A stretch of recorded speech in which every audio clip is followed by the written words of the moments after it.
Всем привет! Сегодня у нас 8-й день винного календаря. Времени до конца года остается все меньше, и в предновогоднем угаре мы, кажется, теряем наших постоянных участников, потому что сегодня на этот выпуск у меня всего лишь 2 ставки от вас.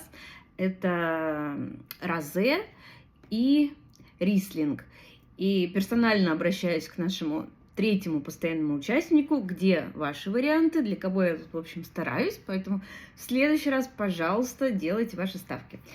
Вот, а у меня была ставка на мерло, на красное. Я вот все-таки сегодня призываю красное вино своим образом, так сказать. И, мы посмотрим, кто-нибудь угадал или нет. Буду открывать.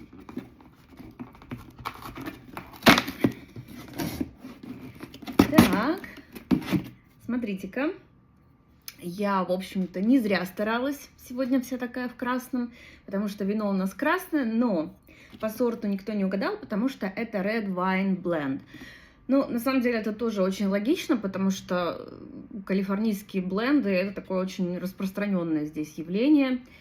Любят они тут посмешать всякого разного, все в одну бутылку. Так, наверное, даже проще. Остатки из разных бочек слили, не паримся.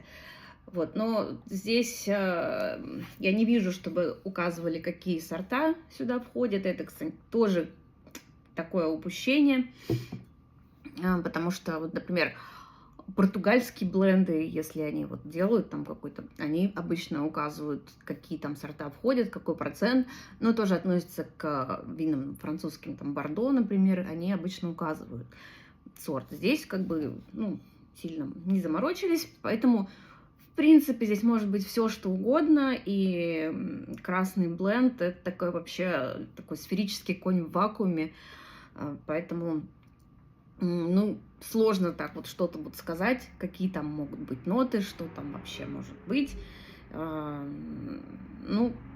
бы не знаю, то есть вообще у меня такое ощущение, что калифорнийские бленды, они как бы в разряд таких недорогих вин входят, то есть где-то там 10-15 долларов за бутылку. Вот, поэтому, как я уже сказала, что просто, не знаю, слили из разных бочек. В принципе, бывают неплохие бленды, довольно-таки смув, приятные, мягкие. Вот, но посмотрим, что будет здесь. Так, хорошо, буду открывать. Кстати, вот я сегодня на эту елку повесила шарик, потому что я нарядила настоящую елку вчера. Вот я вам ее покажу. И этой маленькой елочке достался тоже шарик. Так что у нас уже такое новогоднее настроение создается всеми силами. Так, наливаем. Так. Вот он такой достаточно ароматный, прям пошел такой сразу ягодный аромат всякого варенья. Я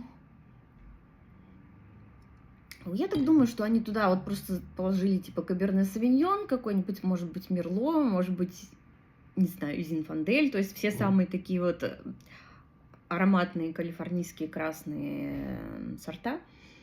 Вот они сюда прям все это положили. И, даже сложно сказать, что конкретно здесь, потому что прям вот такое банка варенья из всех возможных ягод. Какое-то продолжение вот этого каберне савиньона нашего прошлого, который тоже был вот к праздничному столу. Я думаю, что вот здесь что-то похожее. Попробую.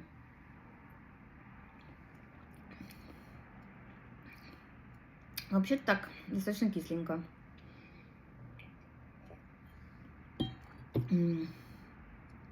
Нет, вот на запах вот это вино лучше, чем на вкус, потому что аромат у него богатый, насыщенный, а вкус такой достаточно plain, какой-то простой. То есть нету здесь вот во вкусе богатства какого-то ягодного. Вот какой-то кисленький морсик такой, достаточно разведенный, мне кажется, разбавленный такой водой. Вот, я не говорю, что, конечно, вино они разбавляли, скорее всего, нет. Просто оно... Ну, во-первых, оно, скорее всего, не выдержанное в бочке, потому что я не чувствую здесь вот этой вот бочковой ванильности, что ли, такой, ну, дубовости нет. Вот, и, ну, в целом это просто какой-то вот морсик такой плодово-ягодный. Ну, как бы ничего совершенно особенного, к сожалению. Так, ну, почитаем. Не знаю, чат GPT, наверное, писал вот это описание, что, типа, они тут собрали как бы лучших представителей разных сортов, которые должны создавать такую общую гармонию. Но на самом деле никакой особенной гармонии я не чувствую. Опять же, сорта они не указали. Поэтому по поводу вот этого вина совершенно нечего мне хорошего сказать. То есть, ну, его пить можно, как бы. В общем, это такое дежурное столовое вино, которое можно запить какой-нибудь незамысловатый обед, типа там какие-нибудь спагетти с митболами, я не знаю, что у вас там может быть на обед, там, котлеты просто, вот не знаю, котлеты с гречей, вот запить можно вот этим вином вполне. Вот, то есть, ну, как бы для удовольствия его пить просто вот так вот, чтобы именно получить удовольствие от вина, нет, это совершенно не тот случай. Так что это вино у меня точно не будет в фаворитах этой коробки. Кстати, нам осталось уже не так много вин, и мы будем подводить итоги всего вот этого нашего мероприятия. Я расскажу, какие вина мне больше всего понравились, какие меньше. То есть вот это, оно скорее пойдет куда-то к концу вот этой коробки. Ну что ж, в следующий раз мы с вами встретимся в канун нашего местного Рождества. Я очень надеюсь, что они положат сюда что-нибудь более интересное по этому поводу. И, пожалуйста, тогда делайте ваши ставки. Я вам желаю хорошей недели и скоро увидимся. Cheers!